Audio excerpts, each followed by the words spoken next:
retrouver sur Gourmandise TV. Regardez-moi cette belle sauce béarnaise légère pour accompagner vos viandes, vos poissons grillés, de belles petites pommes de terre à l'eau, par exemple une salade, ou bien encore, naturellement, sur un bon morceau de pain grillé, pourquoi pas. Alors en effet, je vais faire une belle sauce béarnaise aujourd'hui. Première étape de la recette, je viens d'ajouter dans la casserole le vinaigre. On va y mettre tout de suite l'échalote que j'ai finement ciselée, enfin finement à ma manière. Hein. Alors les puristes vont m'en vouloir parce qu'il n'y a pas de beurre dans cette sauce béarnaise. Le beurre clarifié logiquement qu'on y met. Mais là, nous sommes au régime cette année. Alors, pas de beurre, on va la remplacer, cette matière grasse, vous allez le voir dans un instant, par autre chose. Alors, les échalotes, l'estragon que je viens d'ajouter, ciselé aussi. Par contre, pour l'estragon, vous en gardez un petit peu parce qu'on s'en servira tout à l'heure pour finaliser notre sauce. Et là, un petit peu de cerfeuil. Voilà, estragon, ça il en faut. S'il n'y a pas d'estragon dans la béarnaise, c'est pas bon. C'est toujours comme ça, sans estragon, c'est pas bon. Et puis, un petit peu de cerfeuil, si vous n'en avez pas, vous pourrez toujours y mettre du persil. Alors, c'est pas compliqué, à feu tout doux, vous voyez, ça commence à s'évaporer gentiment, à fumer gentiment. Eh bien, on va faire réduire ce vinaigre avec les échalotes, l'estragon et le cerfeuil, jusqu'à ce qu'il nous reste environ une bonne cuillère à soupe, voire 2 cuillères à soupe de liquide. Alors bien sûr, vous venez remuer comme ça de temps en temps, ça va bien s'infuser.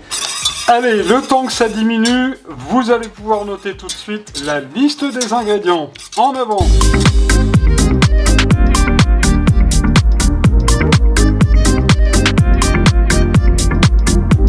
Pour un bon bol de sauce, il vous faudra un beau bouquet d'estragon frais, une cuillère à soupe de cerfeuil ou de persil haché, 2 belles échalotes, 4 jaunes d'œufs, 25 centilitres de crème liquide, 15 centilitres de vinaigre de cidre, une petite cuillère à café de maïzena, enfin le sel et le poivre du moulin.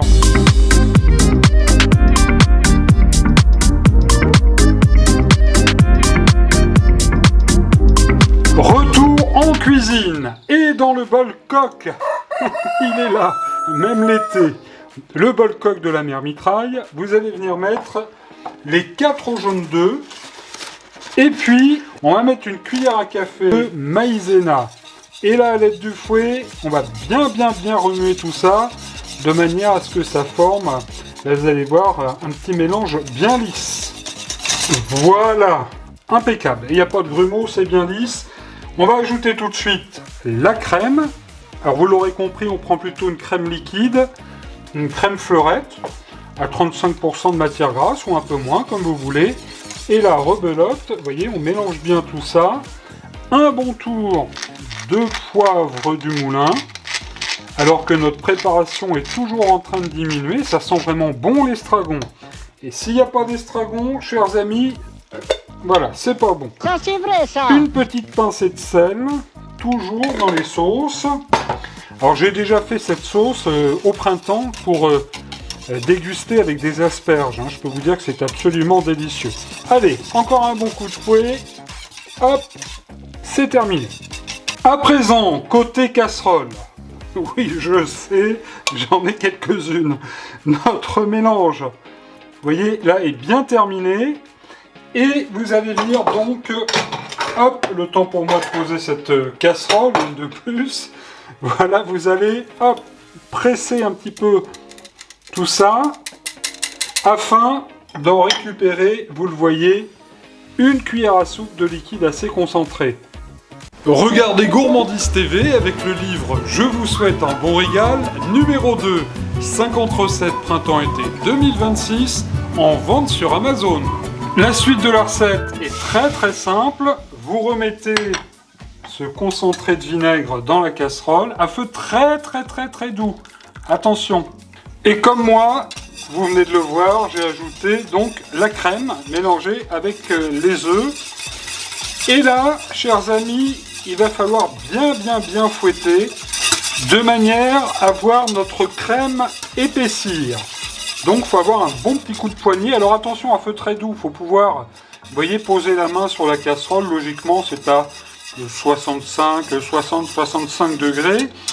Et alors, dans une béarnaise traditionnelle avec le beurre, par exemple, si les jaunes d'œufs paraissent trop épais, c'est que la température est trop élevée de votre casserole. Donc vous ajouterez un tout petit peu d'eau froide pour attraper votre sauce béarnaise. Et si par exemple cette sauce restait trop liquide, formait un petit peu de mousse, c'est que la température cette fois-ci est trop basse. Et bien à l'inverse, vous ajouterez un tout petit peu d'eau chaude. Et dès que les jaunes ont épaissi, et bien vous pourrez terminer donc cette béarnaise. Donc là, on est patient, et comme pour une crème pâtissière, on va simplement attendre que ça épaississe un petit peu. 2-3 minutes après, eh bien écoutez, c'est parfait. Vous éteignez le feu sous la casserole.